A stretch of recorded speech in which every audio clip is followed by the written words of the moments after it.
Hi everyone, it's Cherry the Mistress. Welcome back to my YouTube channel. Today we are going to be talking about why not shaving your body hair and your pubes is actually really good for you, believe it or not. And I also wanted to disclaim this video because I know I'm going to get comments about this. I totally understand if people have preferences. If they want to get rid of their body hair, that is totally fine. I know some people don't like the texture of hair on skin, and I totally understand that. And there's also some people who don't grow hair. I think it's due to a genetic mutation or something. I don't know. I'm not that sciencey. But if anything, this video is for people that are curious as to why keeping your hair on your body is good for you. And this is also directed to the people who are like, body hair is disgusting. That shit is so unhygienic. Which, body hair is hygienic. It's actually more hygienic to keep it than to get rid of it. Crazy. And I know what you're thinking. Why would I trust this 20-something-year-old with a mullet and septum piercings with no law degree? No law degree. With no medical degree. And you know what? To that I say, that is valid. I understand that.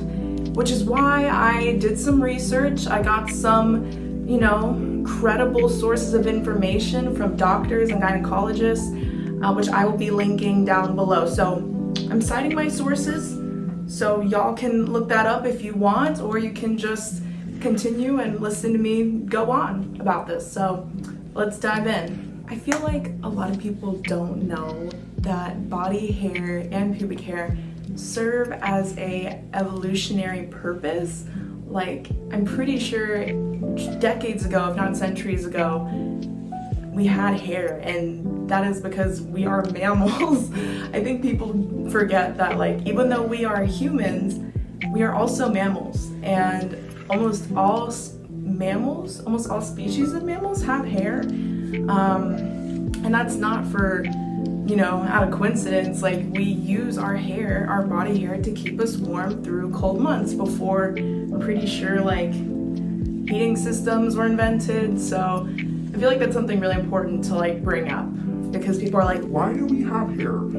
Because it serves a purpose. It serves many purposes, actually. And the next point that I wanted to move into is that our body hair and also pubic hair protects our skin from skin infections, irritation, when we move our arms or our legs or even other parts of our bodies, our hair kind of serves as a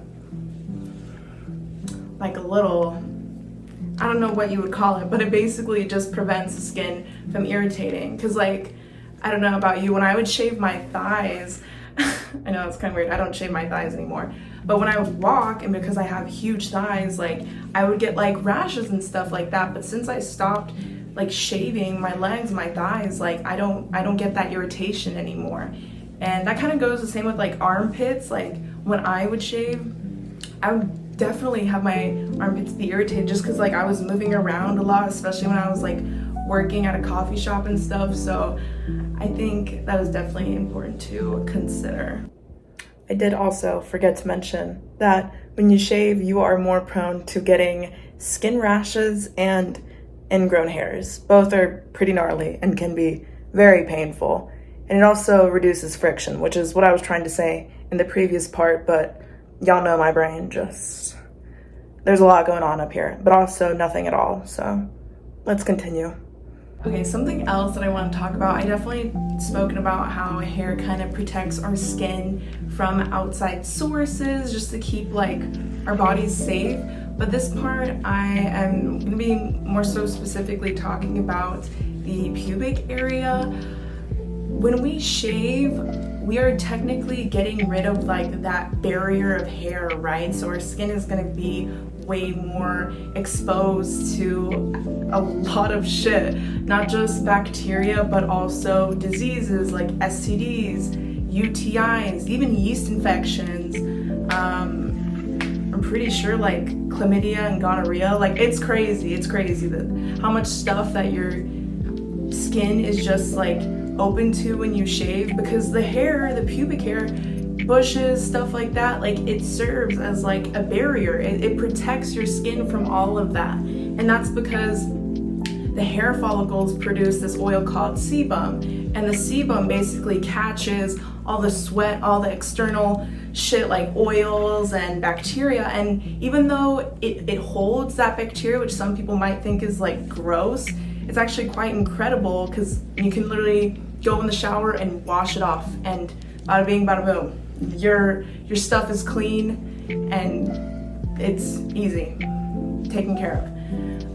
So I did want to point that out because I feel like a lot of people don't know this, and it's crazy. I also did read in one of my scientific articles that having pubic hair, having bushes, is actually a physical sign of sexual maturity and reproductive ability.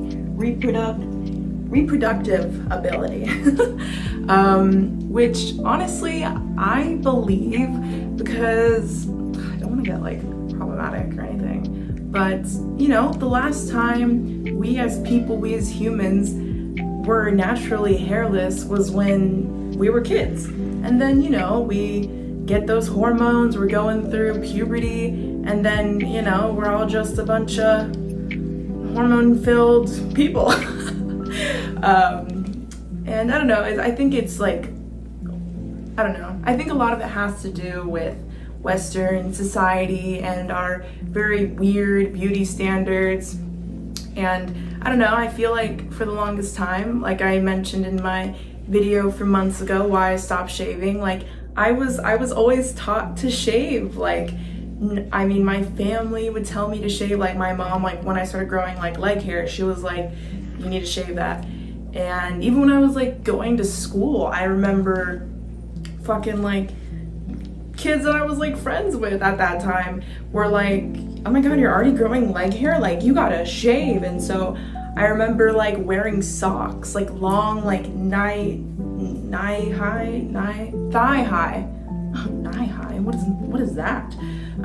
high socks, like cover up my legs because they were so hairy, because like literally nobody else was growing body hair besides me at that time. Thanks, Mexican genes, or Hispanic genes, because Mexican is, that's a nationality. Anyways, that's a topic for another day. But yeah, I was taught to shave, and I feel like, you know, gender norms, that's something that's, you know, kind of taught when we were younger, and it's taught over time. And I don't know, I think it's interesting because now I think those gender norms and just norms in general are always changing and evolving, and I feel like I'm seeing more women and feminine people have hair, and it's awesome because you can totally, you know, be a woman, be feminine, also have hair, and it's normal. And I don't know, I just feel like body hair isn't something that's exclusive to men. But yeah, that was a fun little tangent, but yeah, I think that was hopefully you found this video informative, helpful. Like I said, I will be leaving the links about everything that I found my information from down below, so if you want to read that to like fact check me, or even find some more information that I maybe didn't mention in this video, all the links will be down below. You can read if you would like. So yeah, woo! I love not shaving. And if this inspired you to stop shaving, let me know in the comments. I love when people tell me, oh my god, like I love how you don't shave, like I started growing out my hair too, and I'm like, yes, we can all just be like hairy fairies with huge bushes. Okay, I am gonna go now, but thank you for being here, thank you for watching. I'm gonna leave all my socials down below, and I hope you all have a wonderful day. Mwah. Bye.